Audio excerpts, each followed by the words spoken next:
രണ്ടാഴ്ച മുൻപ് 36 മണിക്കൂറിന്റെ ഇടവേളയിൽ ഹൃദയം മാറ്റിവയ്ക്കൽ ശസ്ത്രക്രിയയ്ക്ക് വിധേയരായ അജിനും ആവണിയും ആശുപത്രി വിട്ടു.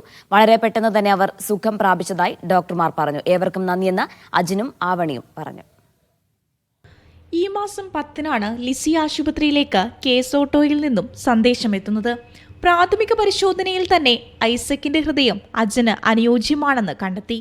വാഹനാപകടത്തിൽ മസ്തിഷ്ക മരണം സംഭവിച്ച ഐസക്കിന്റെ 6 അവയവങ്ങളും ദാനം ചെയ്തു. 4 മണിക്കൂറിനുള്ളിൽ തിരുവനന്തപുരത്ത് നിന്നും ഹൃദയം എത്തിക്കുകയെന്ന വെല്ലുവിളിയും മറികടന്നാണ് ഹൃദയം കൊച്ചിയിലേക്ക് പറന്നിറങ്ങിയത്.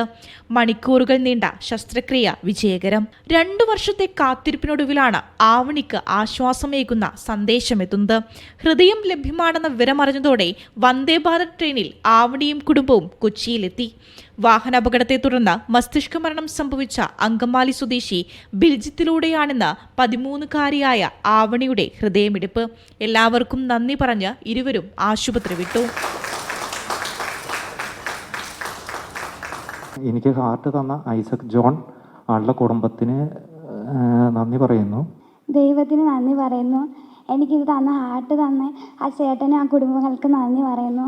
ഇരുവരുടെയും ആരോഗ്യനില ഡോക്ടർ ജോസ് ചാക്കോ പെരിയപുരം വിലയിരുത്തി. ചികിത്സയ്ക്ക് നേതൃത്വം നൽകിയ ഡോക്ടർമാരും ആശുപത്രി ജീവനക്കാരും ചേർന്ന് 2 പേരെയും വീടുകളിലേക്ക് യാത്രയാക്കി. മീഡിയ 1 കൊച്ചി.